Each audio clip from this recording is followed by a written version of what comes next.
உங்க பையனை நீங்க பிரைவேட் காலேஜ்ல கொண்டு போய் சேர்த்தீங்க. நான் என்ன சேர்த்துக்க மாட்டீங்களா? ஏன் சேர்க்கல? இதே பணம் இல்லன்னு தெரியுது. உங்க பையனை சேர்க்கும் போது எங்க இருந்து வந்தது பணம்? கடன் வாங்கி தானே கட்டினீங்க. என்ன படிக்க வச்சிருக்கலாம்ல? நான் படிக்க மாட்டேன்னு சொன்னா. நான் 8th ல இருந்து ஹாஸ்டல்ல படிக்கிறேன் சார். ஃபேமிலில இல்ல கூட எனக்கு முழுசா தெரியாது. அந்த பாசம் கூட எனக்கு அவ்வளவு கிடையாது. எல்லாமே நான் தனியா இருந்து நான் காலேஜ் படிக்கும் போது எனக்கு ஃபீஸ் கட்ட முடியலன்னு சொல்லிட்டு காலேஜ் முடிச்சுட்டு 5 மணி நேரம் மாசம் 4500 ரூபாய் சம்பளத்துக்காக நான் வேலைக்கு போனேன் சார். பாத்திர கடையில அவ்வளவு டஸ்ட் எல்லாத்தையுமே எனக்கு வீசிங் இருக்கு, ஹெவி வீசிங் இருக்கு, பஃப் யூஸ் பண்ணிட்டு இருக்கேன். இவ்வளவு வலியோட நான் காலேஜ் முடிக்கிறேன்னு சொல்லிட்டு நான் ஒரு பாத்திர கடைக்கு நான் வேலைக்கு போனேன் சார். இப்ப கூட நான் ஒர்க் பண்றேன். எனக்கு அமௌண்ட் வேணுங்கிறதுக்காக மார்னிங் 10 to 8 வந்து ஒரு கடையில ஹெச்ஆர் ஒர்க் பண்ணிட்டு இருக்கேன். 8 மணிக்கு ஷிஃப்ட் முடியும். 9 10 2 மணி நேரம் நான் அலைவேன் சார். ஈரோடு சிட்டி ஃபுல்லா அலைவேன். ஆனா பாக்குறவங்களுக்கு என்ன பார்த்தா தப்பா தான் தெரியும்.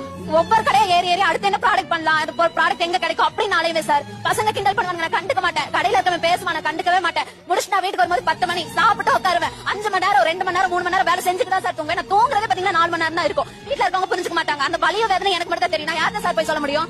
நான் யார்கிட்ட சொல்றது? இத்தனை பேர் பேசுறாங்க. சொசைட்டினால மட்டும் பிரச்சனை வரல. நீங்க அத்தனை பேர்